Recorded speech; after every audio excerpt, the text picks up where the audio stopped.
Doubt अपन बाद में लेंगे।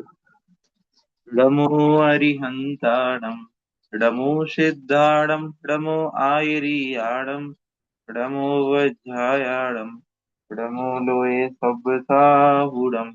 जय बोलो पंच परमेष्टि भगवान की जय। चलिए मंजू जी भोपाल से जी भैया जी, आप अपने जय प्रश्न जिनेन्द्र रखें। भैया। जय जिनेन्द्र।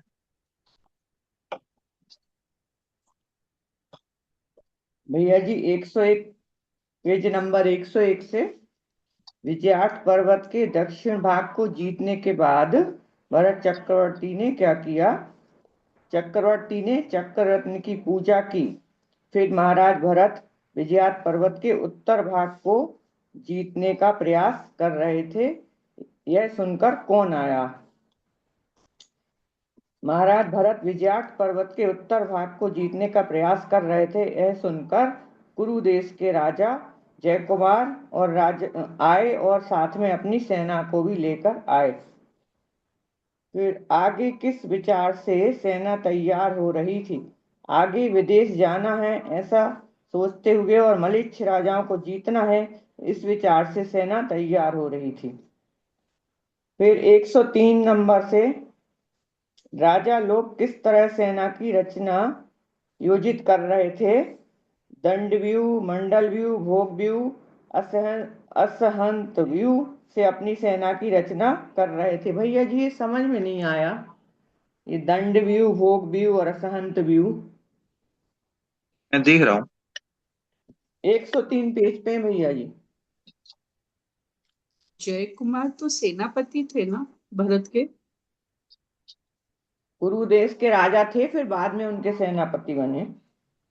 अच्छा।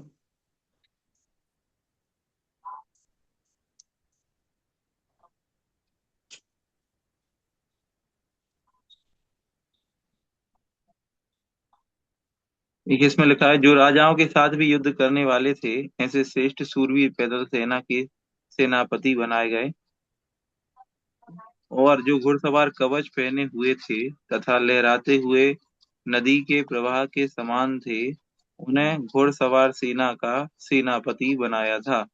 कितने ही राजा लोग अच्छी तरह योजित किए हुए दंड व्यू, मंडल व्यू, भोग व्यू, असहयत व्यू से अपनी सेना की रचना कर रहे थे। ये सेना की रचना कर रहे थे मतलब जब सेना युद्ध के लिए जाती है तो वो किस पैटर्न में खड़ी होगी सामने वाले से लड़ने के लिए, वो पैटर्न, ये अलग अलग प्रकार के पैटर्न बनाए हैं उन्होंने। हमने पहले भी कई प्रकार के जब टीवी वगैरह में युद्ध देखे हैं तो उसमें भी युद्ध जब होते तो सेना कई कई प्रकार की योजनाएं बना लेती है कि किस तरीके से। एक चक्रव्यूह भी सुना है हमने, वो चक्रव्यूह चक्रव्यूह होता है। के लिए चुना दंड गया था। व्यू, मंडल व्यू, भोग व्यू, तो ऐसे ही अलग अलग प्रकार की व्यू बना करके युद्ध की लड़ने की कौशल है ये। तो ये अलग अलग प्रकार की चार पांच प्रकार की यहाँ पे व्यू लिखे हुए हैं जी। जी आगे भैया जी। बढ़िए। जी भैया जी 105 नंबर पेज से। वहां दिव्य तेज लिए कौन सा देव प्रकट हुआ? तो वहां पर दिव्य तेज लिए हुए कृतमाल नाम का देव प्रकट हुआ। फिर कृतमाल देव ने भरत जी से विनय सहित क्या कहा? कृतमाल देव ने कहा, हम तो नाम के देव हैं, असली देव और दिव्य मनुष्य तो आप ही हैं। इस जगत का संपूर्ण कल्याण आपके ही अधीन है। समस्त जगत को जीतने वाले आप देवों के देव हैं। फिर 106 पेज नंबर, चक्र रत्न से भरत जी का प्रताप किस प्रकार हो रहा था?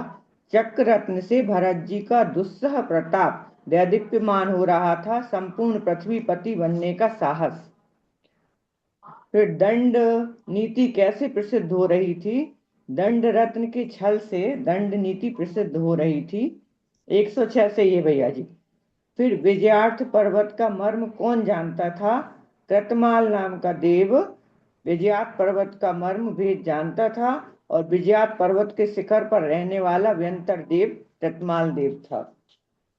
फिर 107, भरतेश्वर के लिए कृतमाल देव ने क्या भेंट दी जो किसी दूसरे को प्राप्त नहीं हो सकते? ऐसे अमूल्य 14 आभूषण भरतेश्वर को कृतमाल देव ने दिए। फिर गुफा में प्रवेश करने का उपाय किस देव ने बताया? विजयार्थ पर्वत की गुफा में प्रवेश करने का उपाय कृतमाल देव ने बताया, क्योंकि वह उनको सारे भेद मालूम थे। फिर गुफा शांत होने तक किस खंड को जीतने का प्रयास किया गया? गुफा का द्वार खोलकर उसे शांत होने तक पश्चिम खंड को जीतने का उद्देश्य करो, ऐसा सेनापति से भरत जी ने कहा। फिर 108 नंबर, गुफा द्वार भेदन किस प्रकार हुआ? अश्वरत्न पर बैठे हुए सेनापति ने चक्रवर्ती की जय हो ऐसा उद्घोष कहकर दंड रथ से गुफा के द्वार का ताड़न किया। भारी आवाज सुनाई हुई और गुफा के भीतर से भयंकर गर्मी निकली। देवता जिसकी रक्षा कर रहे हों ऐसे उस सेनापति को गुफा की गर्मी छू भी ना सकी, क्योंकि अश्वरत्न वेग से सेनापति को काफी दूर तक ले भागा था। फिर इसी से है भैया जी 108 से, चक्रवर्ती इस युग के कौन से राजा हुए? भरत चक्रवर्ती इस युग के प्रथम राजा हुए, जिन्होंने संधि, विग्रह, यान आदि 6 गुणों में अपना पराक्रम दिखाया। फिर 109, मलेच्छ खंड के राजाओं को किस प्रकार बस में किया? जिस प्रकार तिल को कूटे बिना तेल नहीं निकलता है, ऐसे उपायों को जानने वाले चतुर सेनापति ने अनेक उपायों द्वारा मलेच्छ खंड के राजाओं को वश में किया, और मलेच्छ खंड ने चक्रवर्ती के लिए अपने अनेक कन्या रत्न भेंट किए, और धार्मिक क्रियाओं से रहित मलेच्छ खंड होता था या होता होगा अभी भी। 109, गुफा की दीदी गर्मी। दीदी इसमें एक और जोड़ लो, वो जब वो गुफा को द्वार ताड़ित करती हैं तो वो उनका घोड़ा है जो वो 12 योजन छलांग लगाता है। 12 योजन की लंबी छलांग लगाता है। हाँ, 12 योजन की लंबी छलांग लगाता है। 109, गुफा की गर्मी शांत होने में कितना समय लगा? गुफा की गर्मी शांत होने में 6 माह लगे। फिर 110, चक्रवर्ती ने किस कारण मलेच्छ खंड को जीता? पुण्योदय के कारण दंड रत्न की सहायता से मलेच्छ खंड को चक्रवर्ती ने जीता, क्योंकि पुण्य के बिना जीत असंभव है। इसके बाद भैया जी 113, जिस गुफा की गर्मी शांत हो गई उस गुफा में जाकर चक्रवर्ती ने क्या किया? इस गुफा में चक्रवर्ती के सिवाय और कोई प्रवेश नहीं कर सकता था। चक्रवर्ती अपने सेनापति एवं पुरोहित रत्न को लेकर गुफा के द्वार पर गए, और गुफा में गहन अंधकार था। उस अंधकार को दूर करने के लिए कांकनी एवं चूड़ामणि रत्न से सूर्य व चंद्रमा के समान उजाला और दिखाई देने लगा, जिससे समस्त अंधकार दूर हो गया। उस गुफा में सेना ने प्रवेश किया। वहां पर उन्मग्न जला और निमग्न जला, ये दोनों नदियां गुफा की दीवार के कुंड से निकलकर सिंधु नदी में प्रविष्ट हो रही थीं, और निमग्न जला नदी लकड़ी आदि को नीचे से ऊपर भेज रही थी, और उमग्न जला लकड़ी आदि अनेक वस्तुओं को वायु के वेग से नीचे भेज रही थी। फिर सिंधु नदी पार करने के लिए भरत महाराज ने क्या किया? 114, नदियों को पार करने। दीदी निमग्न ना नीचे भेज रही थी, उन्मग्न ना ऊपर भेज रही थी।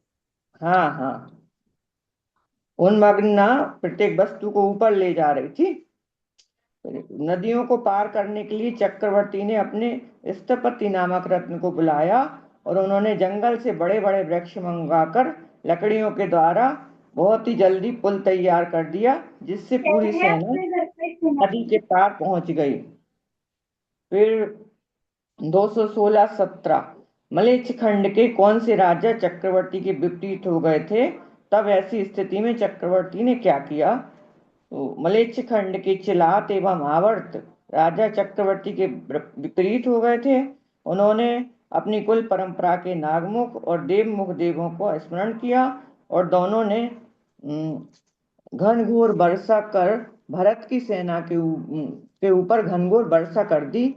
फिर ऊपर से छत्र रत्न एवं नीचे चर्म रत्न होने के कारण यह सेना 7 दिन तक दोनों रत्नों के बीच में सुरक्षित रही, जिसे चक्र रत्न के द्वारा प्रकाश किया जा रहा था। ऐसा वह जो उनका बना था तंबू, जहां पे सेना सुरक्षित थी, वह 12 योजन लंबा, चौड़ा और अंडाकार था। उसके चारों ओर 4 दरवाजे थे, जिसकी रक्षा सेनापति करते थे। फिर 118 जयकुमार कौन थे और मघेश्वर नाम से क्यों प्रसिद्ध हुए? कुछ दब गया था। चक्रवर्ती के जीवित रत्नों में से एक सेनापति रत्न होता है, वो जयकुमार थे। जयकुमार भरत के सेनापति थे। उन्होंने चिलात एवं आवर्त मलेच्छ राजाओं के नागमुख एवं देवमुख जीवों को जीता, इसलिए वे मघेश्वर नाम से प्रसिद्ध हुए।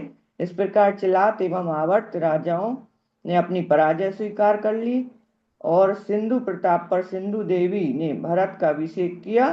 फिर आगे जाकर चक्रवर्ती ने हिमवन कूट को जीता। उसके बाद भैया जी 121 और 23 हिमवन पर्वत का विस्तार कितना है? हिमवन पर्वत का विस्तार भरत क्षेत्र से दुगना है।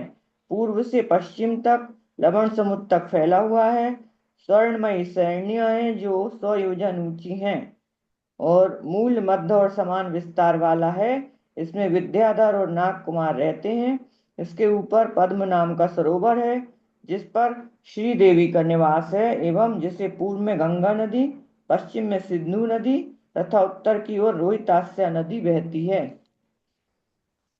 फिर 124 और 125 से विश्वांचल पर्वत कहाँ स्थित है और उसका क्या महत्व है? फिर विजयार्थ के उत्तर में स्थित है और मलेच्छ खंड में स्थित है।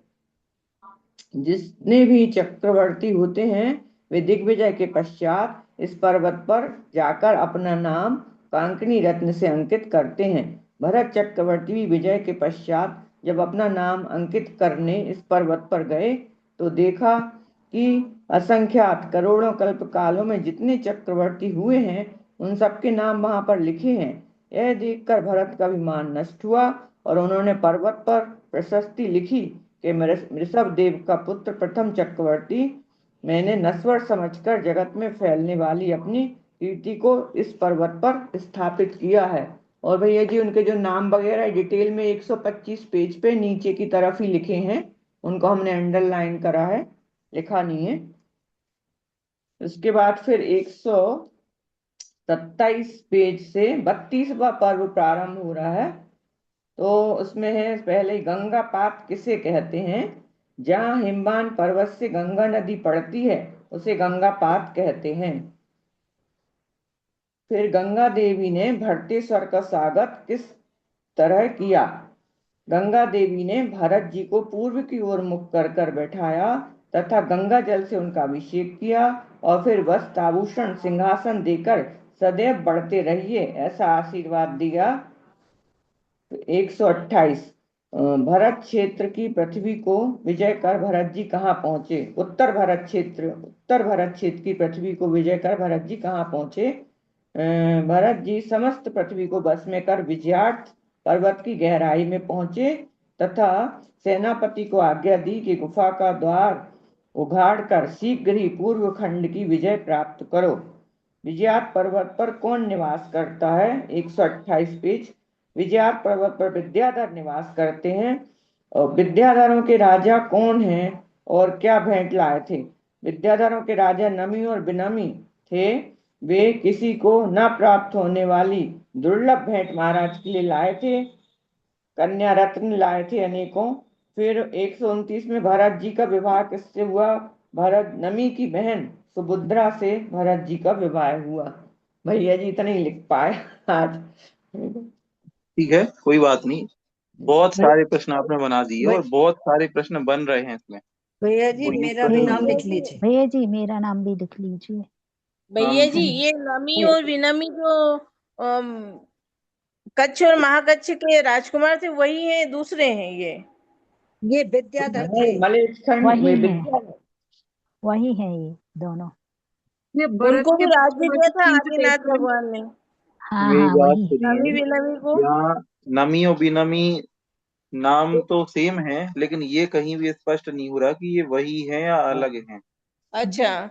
और ये हाँ। दूसरी बात ये भैया जी एक सामान्य जिज्ञासा है कि उन्होंने एक भरत चक्रवर्ती ने प्रशस्ति से एक नाम को अपने हाथों से मिटाया तो इतने लिखे थे तो सारे क्यों नहीं मिटाए? और दूसरी बात ये है कि मिटाने की जरूरत ही क्या थी?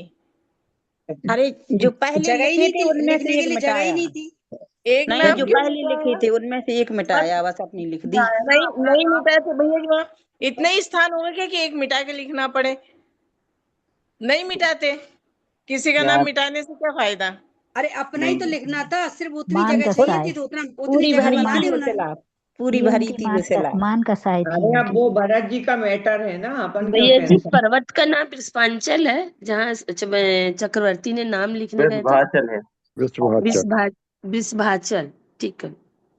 ये प्रश्न इन्होंने किया है मैंने ऐसे कि सोची कि नहीं मिटाते ऐसा। नहीं नहीं, आप सोच रही हैं वो अच्छा सोच रही हैं, नहीं मिटाते, लेकिन चूंकि ये एक नियोग होता है, ये कार्य उनको करना ही पड़ता है। भरत के बाद जितने भी चक्रवर्ती हुए होंगे उनको भी मिटाना पड़ा ही होगा, क्योंकि जब आप कुछ कार्य करने जा रहे हैं, आपने पूरा ये 6 खंडों को जीत लिया है, तो ये नियोग का कार्य है कि आपको वहां जाके लिखना ही पड़ेगा। अब ये अलग बात है कि इतने नाम वहां पे पहले से थे कि इनके लिखने के लिए जगह नहीं बची। और ये बात पक्की है कि भरत चक्रवर्ती के पहले भी जितने चक्रवर्ती हुए होंगे उनने भी जरूर कहीं ना कहीं नाम मिटा के ही लिखा होगा, क्योंकि ये जगह तो बहुत पहले फेल हो गई होगी। बहुत पहले, क्या अनंत काल पहले फेल हो गई होगी। विंध्याचल पर्वत आज का थोड़ी है, बहुत समय पहले का है। तो ये क्रम तो भरत चक्रवर्ती ने शुरू नहीं किया, उसके पहले से ही चला आ रहा होगा। कोई मिटाता होगा तो अपना नाम लिखता होगा, फिर एक मिटता होगा, फिर अपना लिखता होगा। दूसरी बात कि सारा ही क्यों नहीं मिटाया, सारे लिखने मिटाने की उनको आवश्यकता नहीं थी। अगर वो सारा मिटा देते तो आने वाले चक्रवर्तियों का मान भंग कैसे होता। उनको केवल अपना नाम लिखना था, इसलिए उन्होंने अपना नाम के ही मिटाया, उतनी जगह पे उन्होंने अपना लिख दिया प्रशस्ति। इतना। ठीक है, धन्यवाद। जी। भैया जी, ये वृषभांचल पर्वत जो वही है जहाँ पर महावीर स्वामी का समोषण आया था, या कोई और है ये?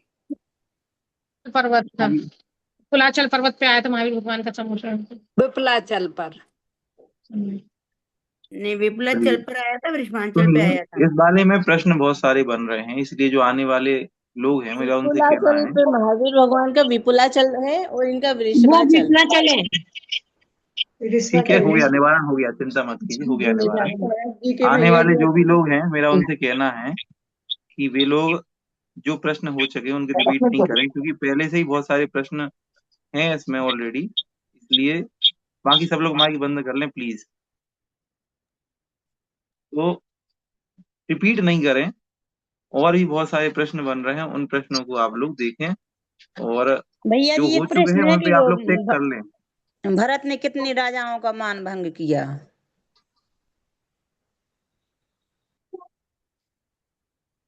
भरत चक्रवर्ती ने कितने राजाओं का मान भंग किया?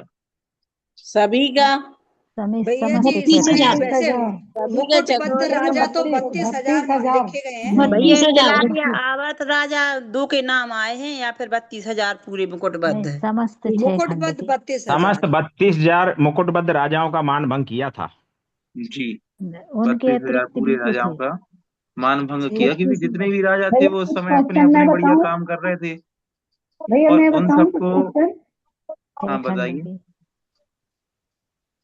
क्या बोल रही हैं? आपकी आवाज नहीं आई। मैं बताऊं, कुछ क्वेश्चन छोटे छोटे बनाए हैं मैंने। अच्छा, एक मिनट, क्रम से बताएंगे, नाम बता दीजिए, आपका नाम लिखे दे रहा हूँ मैं। नमिता जी। नमिता जैन। मेरा नाम भी लिख लीजिए, इंदिरा जैन। ठीक है, नमिता जी, इंदिरा जी। मैं सभी से ये बात कहना चाहता हूँ कि जो भी लोग आगे आ रहे हैं, अगर पहले प्रश्न हो गए हैं तो उन पे आप टिक लगा लें कि ये प्रश्न होता जा रहा है, उनको अब रिपीट लगा करके नहीं देंगे। पढ़ें, ये क्योंकि जी बहुत मेरे सारे को प्रश्न हैं, समय ज्यादा हो जाएगा, वही वही प्रश्न रिपीट बिल्कुल होंगे। छोटे अगर छोटे नए बनाए प्रश्न है हैं। तो उनको आप लोग जरूर बोलें। चलिए अजित बिल्कुल। जी, आपका अगला नंबर है। जय जय भैया जी। भैया जी, प्रश्न इसका क्रमांक आंसर में क्या होगा? कितने राजाओं का मान भंग किया? 32,000। ओके, चक्रवर्ती धन्यवाद। भरत ने चक्ररत्न की पूजा किससे की? गंध, पुष्प, दीप, जल, अक्षत आदि। किसकी चोट से गुफा का द्वार खुला? धन रत्न की चोट से। राजा जय कुमार किस वंश के थे? कुरुवंश। जय कुमार ने किन देवों को जीता? नाग मुख देवों को। चक्रवर्ती भरत ने जय कुमार को किस पद पर नियुक्त किया? सूरवीर के पद पर नियुक्त किया। विश्वाचल पर्वत का आकार बताइए। यह 100 योजन ऊंचा, 100 और 50 योजन चौड़ा है। 125। भारत चक्रवर्ती भारत का विमान कैसे दूर हुआ? वो बता ही चुके सब लोग।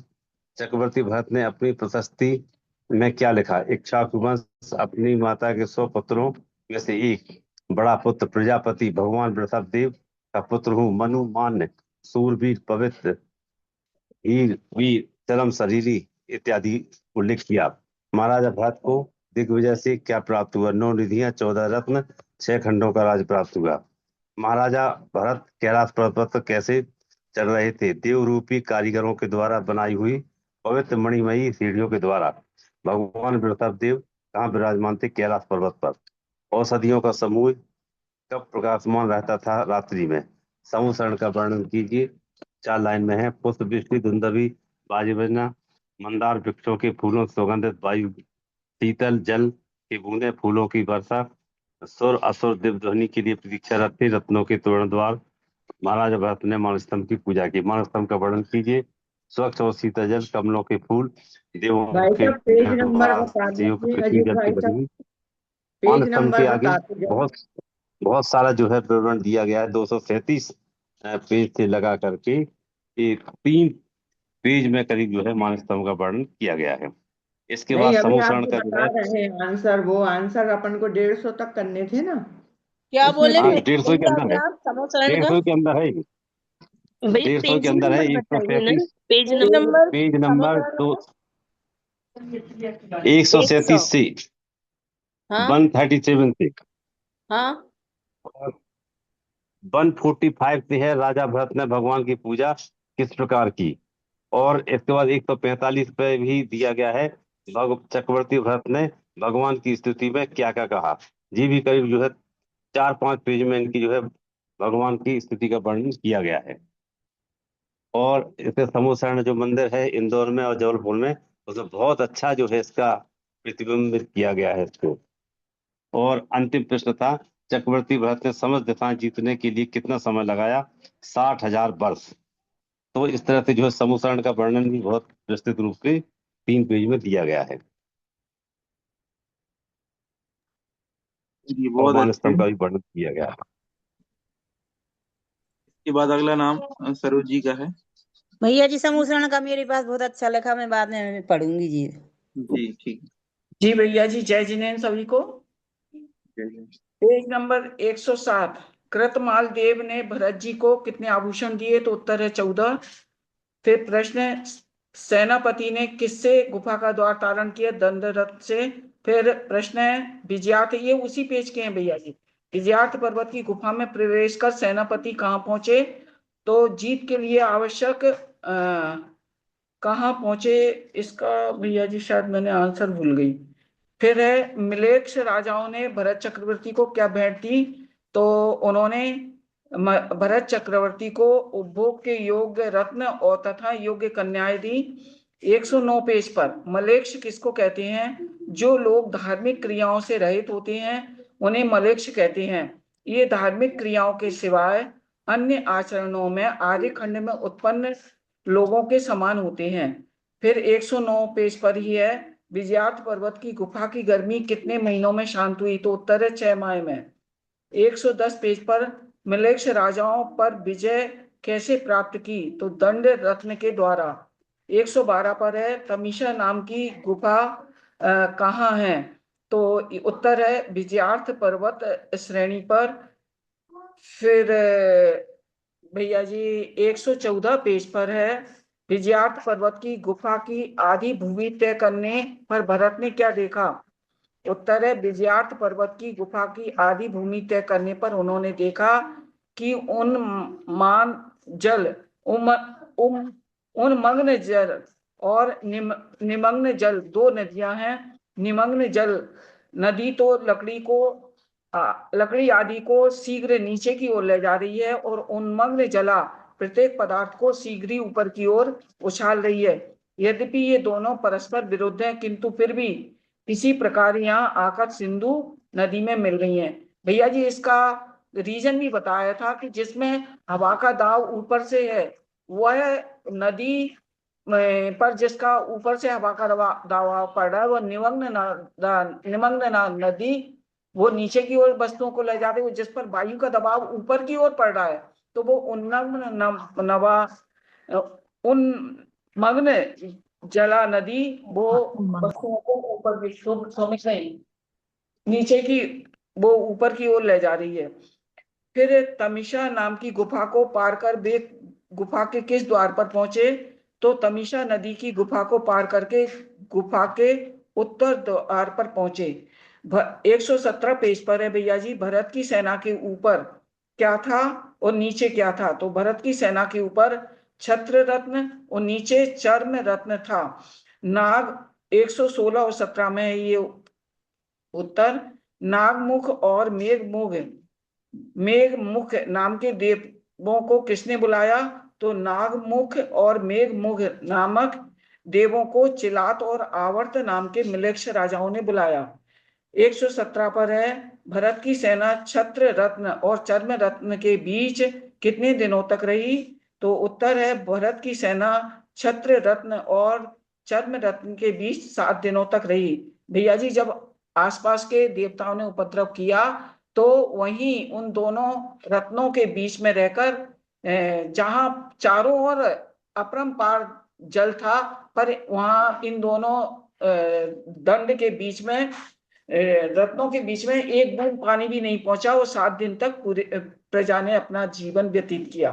फिर 119 पेज पर है, सिंधु नदी के किनारे सिंधु प्रपात पर भरत के पहुंचने पर सिंधु देवी ने उनका अभिषेक क्या किया? तो उनका अभिषेक किया। फिर ये है भैया जी, भरत ने वज्र का दंड नामक धनुष पर अमोघ अर्थात जिसका अर्थ है अव्यर्थ। भैया जी ये पूछना चाहूंगी, शब्द के अर्थ भी आएंगे क्या? नहीं, शब्द के अर्थ नहीं आएंगे। अमोघ नामक धनुष कहाँ गया? तो भरत द्वारा अमोघ धनुष पर चढ़ाकर चलाया गया बाण वहां के रहने वाले देव भवन को हिलाता हुआ हिमवत कूट पर जा पहुंचा। फिर भरत को कितनी निधियां और कितने रत्न प्राप्त हुए? तो भरत को 9 निधियां और 14 रत्न सिद्ध हुए। फिर ये भैया जी की चर अचर सभी के गुरु कौन है? तो चर अचर सभी के गुरु भगवान ऋषभ देव हैं। और समव शरण में प्रत्येक दिशा में एक एक प्रकार की ध्वजाएं कितनी स्थित होती हैं? तो समव शरण के प्रत्येक दिशा में एक एक प्रकार की ध्वजाएं 108 स्थित होती हैं। और बस भैया जी इतना ही कर पाए। बहुत अच्छे। अभी यहाँ पे एक प्रश्न आ रहा है, राखी जी ने पूछा है, भैया जी 32,000 मुकुटबद्ध राजा तो शायद सिर्फ आर्य खंड के ही थे, तो 18,000 मिलेच्छ खंड के राजाओं का क्या होगा? भैया उनका जी मान भंग। भैया जी मेरे मलेच्छ खंड के राजा जो मुकुटबद्ध नहीं होते। हाँ मैं यही बोलने वाला था, इंदिरा जी ने वही बोल दिया कि मिलेच्छ खंड के जो राजा रहते हैं वो मुकुटबद्ध राजा नहीं रहते, इसलिए उनका नाम यहाँ पे नहीं आया है। तो भैया ठीक जी है, उनका मान भंग भी तो किया होगा ना भरत चक्रवर्ती ने, उनको मान भी तो भंग तो जीता फिर होगा। बहुत सारे लोगों का, उनने अपने 99 भाइयों को भी हराने के लिए गए। बाहुबली का भी नाम लिख दोगे फिर आप। नहीं जी भैया जी, तो इसमें इसमें सिर्फ हमको अपन मान ऐसा लिख सकते हैं कि 6 खंड के राजाओं का, क्योंकि चिलातावर्त का भी तो किया था। वही और तो हिमवान समस्त पर्वत 6 खंड के राजाओं का मान भंग किया था, ये सही नहीं होगा क्या भैया जी आंसर? यही लग रहा ये भी मुझे। सही हो सकता है इसमें कोई, लेकिन मैं ये पूछ रहा हूँ कहीं पे ऐसा शब्द आया है क्या प्रॉपर कि 32,000 मुकुटबद्ध राजाओं का मान भंग किया है? आप में से नहीं किसी ने नहीं ये भैया लाइन जी पढ़ी है? नहीं आया है, ऐसा भी नहीं नहीं आया आया है। भैया जी। इसलिए मैंने बोला था कि सभी का किया, सभी इसलिए मैंने राजाओं बोला आया था। है। वो तो खुद भैया अपने आप अगर को जी उसमें अगर मुकुटबद्ध प्रॉपर नहीं। लाइन नहीं आई है, सभी अगर प्रॉपर राजाओं का आया लाइन तो बताया नहीं है आई है नाम, कि लेकिन अब मैं अभी बता नहीं पाऊंगा। 32,000 भैया मुकुटबद्ध जी राजा ये हैं। लाइन आई है कि 32,000 मुकुटबद्ध राजा उनके अधीन थे और 32,000 देश उनके अधीन थे। ये लाइन आई है। भैया ये वो तो खुद आया है अपने आप आ भैया जाते जी, थे आया है सारे ये। राजा। कहाँ पढ़ा है? मैं कभी निकाल के बताऊंगी, मैंने पढ़ा है उसको।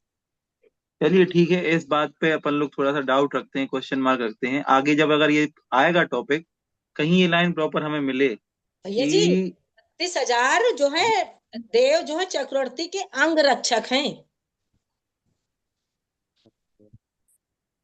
ये भी ठीक कर है। रहा है कितने ये राजाओं का तो मान भंग गणवत्त किया देव है। है, ये गणवत्त वहीं देव पर है आएगा ये जहां अंग पर रक्षक। 96,000 रानियों का आया है, 32 वहीं पर आएगा ये।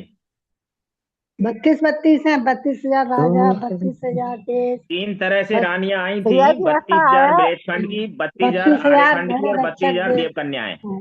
विद्याधर 32,000 कन्या राजाओं श्रीपति ने देवी। विद्याधर कन्या भैया जी सॉरी हाँ अधिकतर सभी राजाओं ने अपनी माने स्वीकृति दे दी। वत्सलात और आवर्त राजा दो ऐसे भैया थे आपने क्या जिन्होंने युद्ध बताया? किया। 32,000 आर्य खंड की, 32,000 मलेच्छ खंड की और 32,000 कहाँ की है?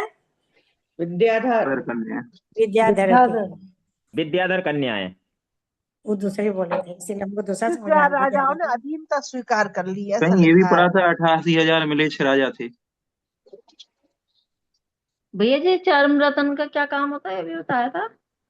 भैया जी निश्चय 18,000 नदी मिलेच्छ पार राजाओं का कराना, वर्णन है। पानी नदी पानी पार से कराना, 18,000 है ना, नदी पार 88,000 जी कराना, जी नदी वैभव के पार वर्णन में है कराना। भैया जी। पानी से जी। रक्षा करी वैभव के जाता है वर्णन में चंद्र। 18,000 है। 18,000 मलेच्छ जी राजा है। जी जी जी, ठीक है। भैया चलिए, चर्म तो आएगा रत्न जी क्या आगे, अगर इतनी प्रॉपर लाइन गहराई से मिलेगी तो प्रश्न, बताइएगा। भैया भैया जी क्या इतनी गहराई से प्रश्न आएंगे? नहीं, ये आया होगा शायद पिछली बार ये प्रश्न, इसलिए मैंने इसको थोड़ा हाईलाइट करके पूछा है।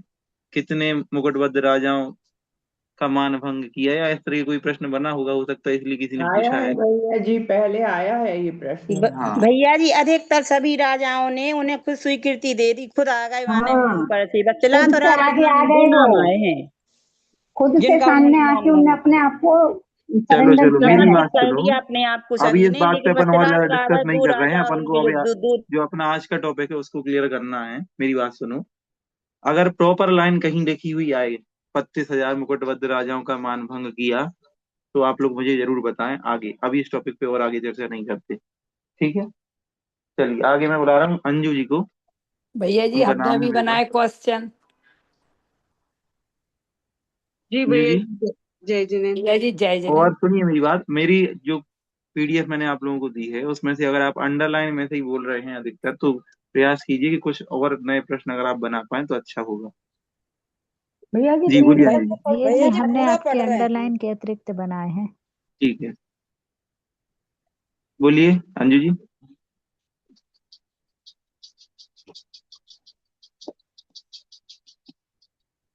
भैया जी पीडीएफ से पढ़ने में बहुत परेशानी होती है, हम मंदिर में ही पढ़ लेते हैं, वहीं से याद कोई करके। बात नहीं, मैंने आपका आपका प्रश्न ये परसों भी इसके बारे में मैंने बोला था। जी आगे अंजू जी, आवाज आ रही है मेरी? नहीं आ रही है, चलिए आगे। नविता जी, आपका नाम मेरे पास है, आप माइक खोलिए। भैया जी बोल रही हूँ मैं। से बोल रही हैं, बोलिए। भरत जी ने आकाश में कौन सा देव देखा? कृतमाल देव को देखा। जयकुमार कौन से देश के राजा थे? कुरु देश के राजा थे। सेनापति ने गुफा के द्वार का ताड़न किससे किया? तो दंड रत्न से। पेज नंबर मलेच्छ 107 सुनिए मेरी बात सुनिए। कई लोग कह रहे हैं पेज नंबर बता दीजिए, वो वन लाइनर बोल रही हैं। वन लाइनर आप पेज नंबर निकाल के भी इतनी जल्दी नहीं मिला पाएंगे, इसलिए केवल उनको सुनिए, और जब वीडियो की रिकॉर्डिंग डले तो उसमें से आप उसको नोट कर लीजिएगा। अगर आप लिख पा रहे हैं तो बहुत अच्छी बात है, क्योंकि वन लाइनर आप इतनी जल्दी ढूंढ भी नहीं पाएंगे, तो उसको सुनिए केवल।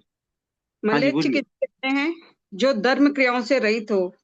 और दो मलेच्छ राजा कौन कौन थे? तो चिलात और आवर्त। भरत की सेना के ऊपर कौन से दो रत्न थे? ऊपर छत्र रत्न, नीचे चक्र रत्न था। कौन से देवों को जीतकर जयकुमार किस नाम से प्रसिद्ध हुआ? तो नागमुख और मेघमुख और मेघेश्वर नाम से प्रसिद्ध हुआ। भरत ने कौन से धनुष की डोरी से सहित किया? तो वज्रकांड। धनुष पर बैसाख आसन लगाकर और अमोघ बाण धनुष पर रखा।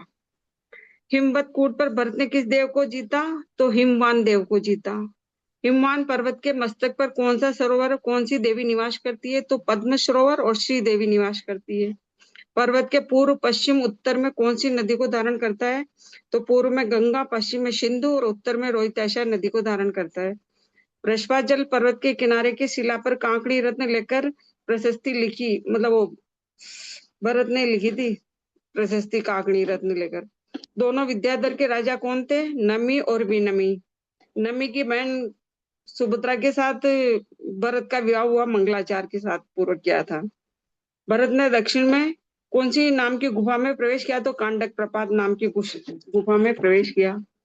विजय पर और कौन से हाथी पर सवार होकर भरत ने प्रस्थान किया? तो विजय पर्वत नामक हाथी पर। चक्रवर्ती को समस्त दिशाओं को जीतने के लिए कितने वर्ष लगे? तो 60,000 वर्ष। भैया जी यही बनाए। हेलो जी भैया जी। बहुत अच्छे, बहुत अच्छे। हमको वन लाइनर प्रश्न ज्यादा अच्छे लगते हैं, क्योंकि अपन लोग वन लाइनर की ओर ज्यादा फोकस कर रहे हैं। बड़ा प्रश्न तो कोई एक ही आना है, वो हो सकता है अपन लोग बना चुके हों पहले ही, या मिल जाएगा अपन को। वन लाइन वाले पे थोड़ा ज्यादा फोकस करना है। चलिए, धनुष इसके का बाद नाम नविता जी। नहीं बताया आपने, धनुष का नाम बता दीजिए। कौन सा? ये वज्रकांड और वज्रकांड अमोघ। बैसाख आसन वज्रकुंड। लगाकर अमोघ बाण धनुष पर रखा। वज्रकांड धनुष पर बैसाख आसन लगाकर अमोघ बाण रखा। ठीक है, आगे नविता जी। जय जी हिंद सभी को। भैया मैंने 26वें से लेके 28-29 तक के वन लाइनर क्वेश्चन है, तो जी वो पढ़ूं। जी। भरत ने दिग्विजय के लिए किस ऋतु में उद्योग किया? तो शरद ऋतु में। शरद ऋतु की तुलना नवोरा स्त्री से की गई। भरत चक्रवर्ती के वक्षस्थल पर कौस्तुभमणि था। भरत चक्रवर्ती ने सर्वप्रथम किस दिशा को जीतने का उद्योग किया? तो पूर्व दिशा को। और उत्तम गाय को क्या कहा है? तो उत्तम गाय को समान लीना कहा है। सारथी ने गंगा नदी की तुलना जिनवाणी से या ऋषभ देव की वाणी से की है। जो गायों के संचार से रहित देवों के द्वारा अधिष्ठित फूलों के बिछोने से सुशोभित है, वो कौन सा वन है? सप्तवर्ण है, सप्तपर्ण वन है। मेघ और भैंसे की समानता किस वर्ण से की गई है? तो कर्बूर वर्ण से की गई है। विजिगीषु राजा की तुलना किससे की गई है? सूर्य से की गई है। निधियां कितनी होती हैं? निधियां 9 होती हैं। वास्तव में निधियां असंख्यात होती हैं। चक्रवर्ती के चक्ररत्न और दंड रत्न की रक्षा कितने देव करते हैं? तो 1,000 देव करते हैं। विजयाद पर्वत के साथ स्पर्धा करने वाला कौन सा हाथी था जिस पर भरत ने प्रस्थान किया? तो वह था विजय पर्वत। और संधि आदि कितने गुण हैं? तो 6 गुण होते हैं। भरत ने मागध देव को वश में करने के लिए क्या क्या किया था? तो उन्होंने 3 उपवास और 5 परमेश्वरी की पूजा की थी।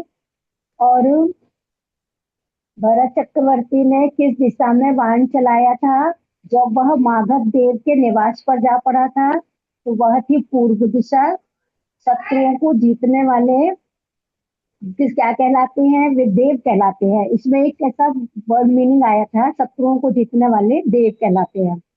बड़े पुरुषों के विषय में नम्र वृत्ति किसके समान बताई गई है? भैंस के समान। बड़े पुरुषों के विषय में नम्र वृत्ति भैंस के समान बताई गई है। चक्रवर्ती का होना मतलब 3 गुण थे जो भरत चक्रवर्ती के थे। वे थे चक्रवर्ती, चरम शरीरी और वृषभ देव के पुत्र थे। ये तीनों गुण एक में ही थे, इसलिए भरत चक्रवर्ती पूज्य थे। और किसमें रखे हुए बाण को सामने रखकर मागध देव ने भरत को नमस्कार किया था? तो रत्न के पिटारे में रखे हुए बाण को सामने रखकर मागध देव ने भरत को नमस्कार किया था। एक वर्ड मीनिंग आया है, महोदधि किसको कहते हैं? तो जो 1 वर्ड में आ सकता है, महोदधि लक्ष्मी का बड़ा भारी निवास कहलाता है। और समुद्र की आग को वड़वानल कहते हैं। और 4 प्रकार के पुण्य हैं जो आप शायद बता चुके हैं पहले। जिनेंद्र की पूजा करना प्रथम पुण्य होता है, जिनेंद्र भगवान की। सुपात्र को दान देना दूसरा पुण्य है। व्रत पालन करना तीसरा पुण्य है। उपवास आदि में से मिलने वाला चौथा पुण्य है। और 28वें पर्व का नाम है पूर्व समुद्र के द्वार को विजय करने वाला। मतलब 1 वर्ड में आ सकता है। पीछे के नाम भी पूछते हैं ना कभी कभी। तो भरत को क्या प्रिय था? भरत को पराक्रम प्रिय था। भरत ने शत्रु समूह को कैसा कर दिया था? मतलब भरत चक्रवर्ती ने शत्रु समूह को अरि वर्ड बोले तो धन रहित कर दिया था। और भरत के सैनिकों ने कूटाचल का उल्लंघन करके किस पर्वत पर गए थे? तो पारियात्र पर्वत पर गए थे।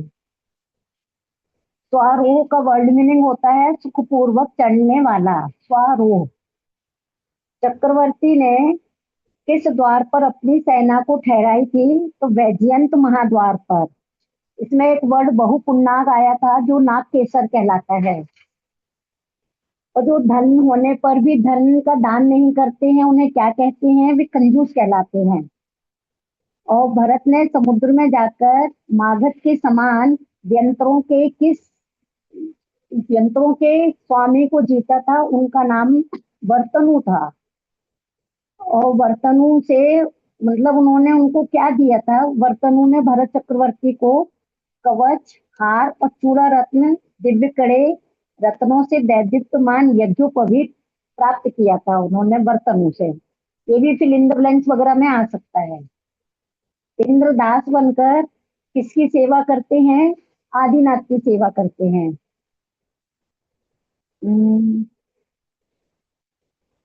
पश्चिम में कौन से पर्वत को पार करके विंध्याचल पर्वत को प्राप्त किया था? तो सह्य पर्वत को, पश्चिम दिशा में।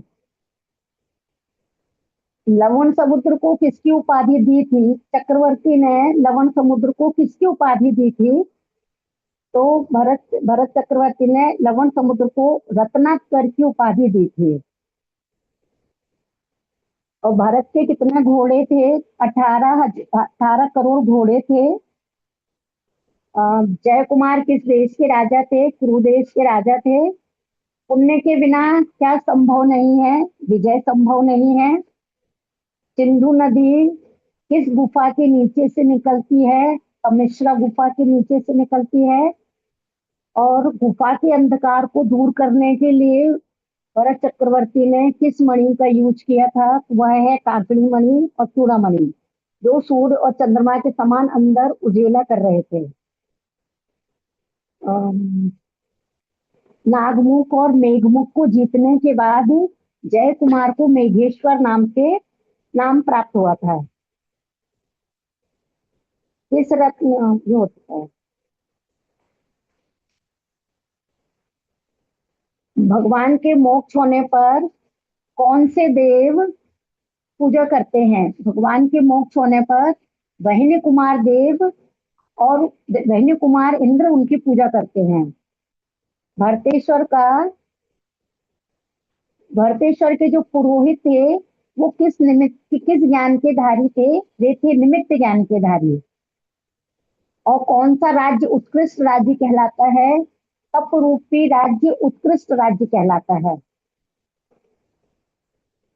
प्रत्येक तीर्थंकर के काल में कितने कितने उपसर्ग केवली हुए हैं? तो प्रत्येक तीर्थंकर के काल में 10-10 उपसर्ग केवली होते हैं।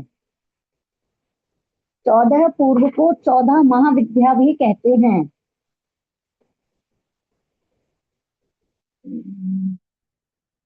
भरत चक्रवर्ती, बस इतना ही है। इसके बाद आगे वाले अध्याय के हैं। दीदी वो केवली वाला बटन फिर से बोलना, कुल कितने केवली क्या करते हैं? प्रत्येक तीर्थंकर के काल में कितने उपसर्ग केवली होते हैं? तो हर तीर्थंकर के काल में 10-10 उपसर्ग केवली होते हैं। आप अपना इसमें भेज दीजिएगा क्वेश्चन आंसर। जी अमिता ठीक है ना? ना, इसमें भेज दीजिएगा। जी जी ग्रुप पे डाल दीजिएगा। आवाज क्लियर नहीं आ रही है। दीदी भरत चरमसरी वृषभ के पुत्र और एक और क्या थे? पूज्य थे चक्रवर्ती। अच्छा, अभी और किसके प्रश्न रह गए? एक इंदिरा जी का रह गया है, और किसका नाम है अभी? संध्या जैन। संध्या जी का 2 लोगों के हैं जी। समय हो गया है, 3:30 बज गए हैं, 1 घंटे की क्लास हो चुकी है। और मैं आप लोगों से पूछना चाहता हूँ कुछ विशेष, मतलब ऐसा तो नहीं कि रिपीटेड क्वेश्चंस हैं, नए क्वेश्चंस हैं आप लोगों के? ये जी कुछ तो है नए, कुछ तो रिपीट है, लेकिन कुछ नए अब हम कैसे छाटेंगे? रिपीट वाले क्योंकि हमने शुरू के सुने भी नहीं है। अच्छा और अच्छा। फिर हम कैसे छाटे? अब इतने जल्दी बोलेंगे? हमारे मतलब बड़े तो 2-3 ही हैं, मतलब छोटे छोटे हैं सब। चलिए ठीक है, तो थोड़ा संक्षेप में इंदिरा जी आप पहले अपनी बात रखिए।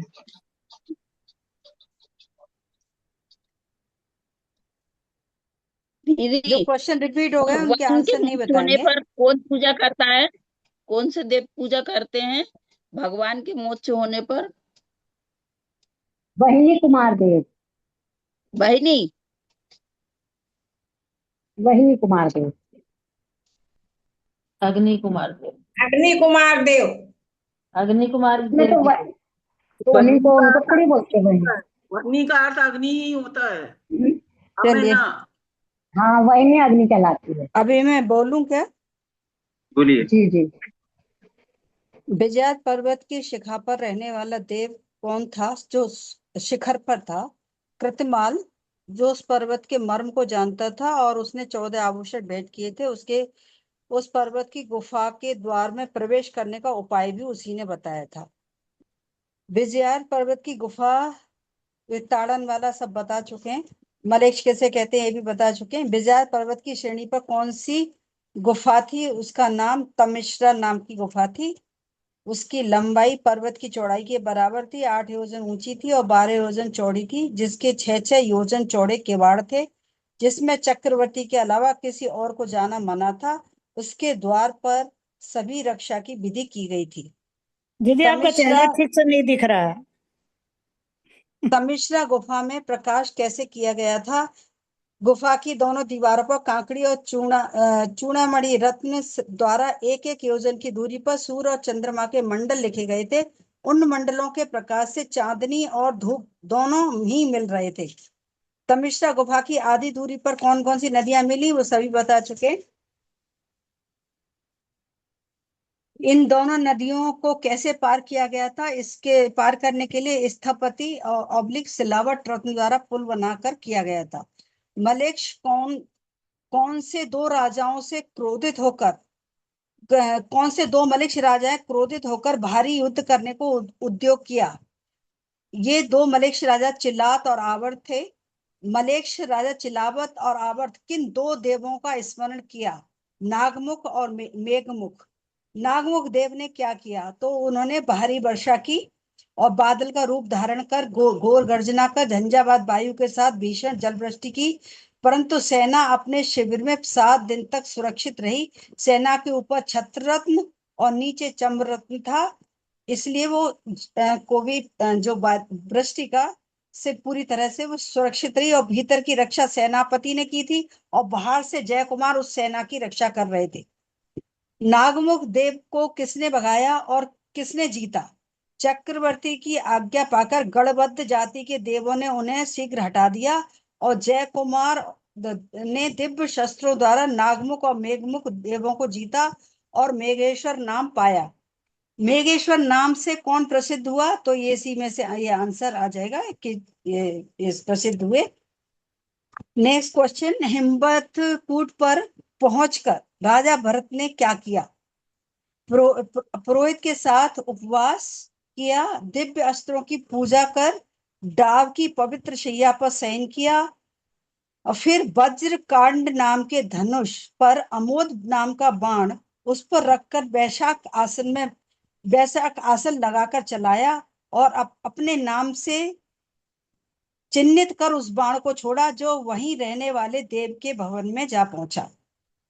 हिम्मत पर्वत के देव ने क्या भेंट किया? औषधियां और गौशीर्ष नाम का चंदन। हिम्मत पर्वत का वर्णन करिए, तो वो कल मैं बता चुकी थी इसलिए दोबारा नहीं कहा। और वैसे भी वो सरोज दीदी ने भी बता दिया। सफेद रंग के वृषभाचल पर्वत चक्रवर्ती के लिए कैसे खास बना और उनका अभिमान कैसे नष्ट हुआ? तो ये भी सभी बता ही चुके हैं। एक चक्रवर्ती की प्रशस्ति स्वयं अपने हाथ से मिटा, ये भी बता दिए हैं तो नहीं मैं बता रही। हाँ, ये क्वेश्चन, एक चक्रवर्ती की प्रशस्ति स्वयं अपने हाथ से मिटा लेने पर उन्होंने संसार के बारे में क्या कहा? ऐसा करते हुए भरत चक्रवर्ती ने समस्त संसार को स्वार्थपरायण समझा। 126 पेज पर चक्रवर्ती की प्रशस्ति में कौन सी 3 बातें होती हैं? लेख, साक्षी, उपभोग। उत्तर भरत क्षेत्र की समस्त 128 उत्तर भरत क्षेत्र की समस्त पृथ्वी वश कर पुनः से विजयात पर्वत की तराई में आ पहुंचे। वहां सेना को ठहराया और सेनापति को आज्ञा दी, गुफा का द्वार उघाड़ कर शीघ्र ही पूर्व खंड की विजय प्राप्त करो। तब इसमें आगे क्वेश्चन बनता है, पुनः जब भरत चक्रवर्ती विजय पर्वत की तराई पर पहुंचकर कितना समय व्यतीत किया? तो वहां पर 6 महीने उन्होंने व्यतीत किए, क्योंकि वो उनका सेनापति मलेक्षण के राजाओं को जीतने के लिए चला गया था, उसमें उनको 6 महीने लगे। विजय पर्वत की दक्षिण और उत्तर श्रेणी पर निवास करने वाले विद्याधरों के राजा, तो ये विजय के दक्षिण और उत्तर श्रेणी पर निवास करने वाले विद्याधरों के राजा नमी बिनमी क्या उपहार लाए? अनेक रत्नों के समूह के साथ कन्या रत्न भी दिए और नमी की बहन सुभद्रा के साथ विद्याधरों के योग्य मंगलाचरण पूर्वक भरत जी के साथ विवाह किया। दक्षिण पृथ्वी की ओर प्रस्थान किया। उसके बाद अगले क्वेश्चन बनते हैं, कांड प्रपात नाम की प्रसिद्ध गुफा में प्रवेश किया। उसके बाद यानी दक्षिण की ओर, ये गुफा जो है दक्षिण की ओर है, उसका नाम है कांड प्रपात। गुफा के दक्षिण द्वार पर अर्घ देकर किस देव ने अगवानी की? तो नाट्यमाल देव ने। समस्त पृथ्वी जीतकर अयोध्या नगरी की ओर प्रस्थान। अब उसके बाद के क्वेश्चन, चक्रवर्ती के हाथी का नाम क्या था? विजय पर्वत। सभी दिशा 132 पेज पर, सभी दिशा की विजय कर लौटते समय भरत चक्रवर्ती कहाँ गए? उत्तर, सेना कैलाश पर्वत के समीप जा पहुंची और सेना वहीं ठहराकर चक्रवर्ती जिनेंद्र भगवान की पूजा करने के लिए कैलाश पर्वत पर गए। कैलाश पर्वत की शोभा का वर्णन, तो वो वहां 133 पेज से 137 पेज तक लिख सकते हैं। फिर धूलिसार कोट के द्वार में प्रवेश करते क्या देखा? मानस्तंभ और उसके चारों ओर बावड़ियां उन्होंने देखी। समोशरण का वर्णन करिए 137 से 141 तक। 140 पर भगवान की गंध कुटी समोशरण के किस भाग में होती है? श्री मंडप भूमि में, जो समोशरण के ठीक बीच में स्थित होता है। भगवान की धर्म सभा में कौन से 12 कोठे या सभाएं होती हैं? पहला मुनि, दूसरे कल्पवासी देवों की देवियां, तीसरा आर्यकाओं सहित स्त्रियां, चौथे में ज्योतिषी देवों की देवियां, पांचवें में व्यंतरों की देवियां, छठवें में भवनवासी देवों की देवियां, सातवें में भवनवासी देव, आठवें में व्यंतर देव, नौवें में ज्योतिष देव, 10वें में कल्पवासी देव और 11वें में राजा आदि पुरुष और 12वें में पशु। इस तरह से 12 कोठे होते हैं। विजय पर्वत पर कौन रहता है? ये बता दिया, विद्याधर रहते हैं। कितने वर्ष में उन्होंने दिग्विजय की? 60,000 वर्ष में। और यहाँ पर भगवान की जो गुणों का वर्णन है, उसमें भगवान की कौन कौन सी खास बातें बताई गई हैं। ये अनंत वीर के धारण करने वाले, आभूषण रहित होने पर भी अति सुंदर, वाणी रूप, उत्तम विभूति के धारक, उनके शरीर में सुगंधी निकल रही है और शुभ लक्षणों से सहित, पसीना रहित, मल से रहित, जिनके शरीर की छाया नहीं पड़ती, जो आंखों के पलक नहीं झपकते, सम चतुरस संस्थान के धारक और छेदन भेदन रहित, अति बलवान बलशाली शरीर को धारण करने वाले, ऐसे जिनेंद्र भगवान के गुणों का वर्णन। बस इतने ही क्वेश्चन है हम लोग। ठीक है, और संध्या जी के भी हैं भी प्रश्न, है ना संध्या जी? कुछ प्रश्न रह गए हैं आपके नए जो इसमें नहीं आए अभी तक? ये भैया जी हम कैसे कह दें हमें, हम बोल रहे हैं शॉर्ट में, कोशिश करेंगे फास्ट बोलने की। ठीक है, बोलिए। 4 पुण्य कौन से हैं? तो ये एक बहन बोल चुकी हैं। पुण्य का फल क्या है? ये नया क्वेश्चन है। तो पुण्य आपको से 60 सब से कुछ, लेकर 101 से लेकर के 150 तक बोलना है, लेकिन हाँ, पुण्य से 100, पेज नंबर 101 से लेकर 150 तक। हाँ ये वो वाला चैप्टर लास्ट था ना, जहाँ खत्म हो रहा था। पुण्य का फल ये किसी ने नहीं बोला था। पुण्य से सब कुछ प्राप्त हो जाता। पुण्य के रहने पर संसार में जीतने योग्य कुछ भी नहीं रह जाता। पुण्यशाली मनुष्य जल में के लिए जल स्थल की तरह हो जाता। पुण्य से बढ़कर कोई वशीकरण नहीं होता। पुण्य ही आपत्ति के समय उत्कृष्ट शरण है। दरिद्र मनुष्यों को धन देने वाला, सुख की इच्छा करने वालों को सुख देने वाला है। फिर इसके बाद दक्षिण दिशा की ओर प्रयाण वाला है। पूर्व दिशा को जीतने के बाद भरत चक्रवर्ती ने किस दिशा को जीतने का उद्यम किया? दक्षिण दिशा। चक्रवर्ती की 6 प्रकार की सेना, हाथी, घोड़े, रथ, प्यादे, देव, विद्याधर। सेना में सबसे आगे कौन सा रत्न चल रहा था? नहीं, ये हमने हाँ पहले की बोल दिए, गलत सॉरी, पहले ये यहाँ से है। विजयार्थ पर्वत का नाम विजयार्थ पर्वत क्यों पड़ा? विजयार्थ पर्वत तक जीत लेने पर दिग्विजय का आधा भाग हो जाता, इसलिए। विजयार्थ पर्वत पर सेना कहाँ ठहरी? तो सिंधु नदी के किनारे के बाहरी भाग में। सिंधु नदी के बीच में रहने वाले राजाओं ने भरत को क्या भेंट दिया? तो केसर, अगुरु, कपूर, स्वर्ण, मोती, रत्न आदि। जब भरत महाराज विजयार्थ पर्वत के उत्तर भाग को जीतने का उद्योग कर रहे थे, तब कौन से राजा आए? तो कुरु देश के राजा जय कुमार आए। फिर विभिन्न देश के राजा किस प्रकार की सेना की रचना कर रहे थे? दंड व्यूह, मंडल व्यूह, भोग व्यूह, असंहृत व्यूह से अपनी अपनी सेना की रचना कर रहे थे। विजयार्थ पर्वत को विजयार्थ पर्वत के मर्म को जानने वाले देव का नाम क्या था? कृतमाल नाम का देव, व्यंतर देव।